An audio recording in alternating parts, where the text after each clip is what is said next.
বেপরোয়া যানবাহনের গতির জন্য আনন্দের ঈদযাত্রা মুহূর্তেই বিষাদে পরিণত হয়েছে অসংখ্য পরিবারের। বাবা ছেলে, ৩ বন্ধু, স্বামী স্ত্রীর প্রাণ গেছে সড়কে।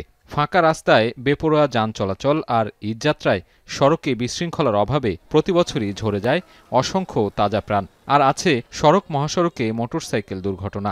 দাঁড়িয়ে থাকা অ্যাম্বুলেন্সে ধাক্কা লাগার ঘটনাও ঘটেছে।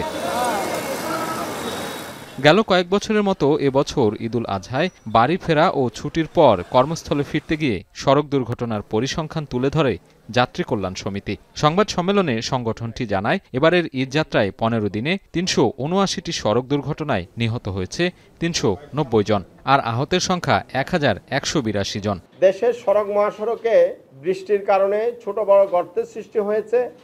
এইসব গর্তের কারণে বেপরোয়া গতির যানবাহন দুর্ঘটনায় পতিত হয়েছে। ঈদের পরে প্রায় ৮০% যানবাহন বিরামহীন ও বিশ্রামহীনভাবে একই চালক দিয়ে যানবাহন চালাতে গিয়ে বেশি দুর্ঘটনা সংঘটিত হয়েছে।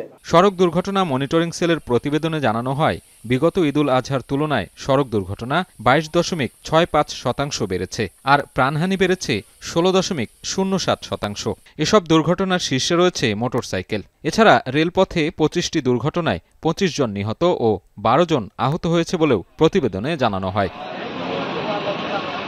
দুর্ঘটনার কারণ হিসেবে এবারের ঈদের আগে কম ছুটি আর মহাসড়কে মোটরসাইকেল, অটোরিকশার অবাধ চলাচল সহ ৯টি কারণ তুলে ধরে যাত্রী কল্যাণ সমিতি। যাতায়াত ব্যবস্থা নিয়ে আমাদের দীর্ঘমেয়াদী পরিকল্পনা প্রয়োজন।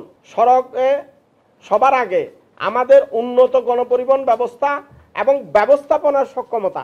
দুর্ঘটনা রোধে ব্যাটারি চালিত অটোরিকশা নিবন্ধন নিয়ন্ত্রণ, প্রশিক্ষিত দক্ষ চালক, ফিটনেসবিহীন যানবাহন নিষিদ্ধ, সড়ক আইনের সুশাসন নিশ্চিত সহ ১২টি সুপারিশ তুলে ধরে সংগঠনটি। বিশেষজ্ঞরা বলছেন, সড়কপথের বাড়তি চাপ ঈদযাত্রায় বিঘ্ন ঘটিয়েছে। এছাড়া সড়ক দুর্ঘটনা কমাতে প্রশাসনের পক্ষ থেকে ব্যবস্থাপনাও ছিল অত্যন্ত নাজুক। ট্রাফিক ব্যবস্থাপনা এই জায়গাতে আমার কাছে মনে হয় দুর্বলতা যেটা ছিল যে আমরা আসলে ইন্টারসেকশন ম্যানেজমেন্ট ঠিকভাবে করতে পারিনি। বেপরোয়া বা এবড়ো থেবড়ো চালানোর যে টেন্ডেন্সি সেটা কিন্তু রয়েছে, কারণ মনিটরিংয়ের একটা বড় অভাব ছিল বিভিন্ন জায়গায়। পাশাপাশি আমি মনে করি আমাদের একটা রাজনৈতিক একটা সদিচ্ছার প্রয়োজন রয়েছে, সরকারের সদিচ্ছার প্রয়োজন রয়েছে। আমরা আসলে যদি দীর্ঘস্থায়ী সাস্টেনেবল এইটা যদি সমাধান করতে চাই, আমাদেরকে সড়কের পাশাপাশি আমাদের নৌ এবং রেলপথগুলোকে মধ্যে ভালো করতে হবে। নিরাপদ ঈদযাত্রা নিশ্চিত করতে শিগগিরই টেকসই সমন্বিত পরিকল্পনা ও সড়ক ব্যবস্থাপনায় কাঠামোগত সংস্কারের তাগিদ দেন বিশেষজ্ঞরা।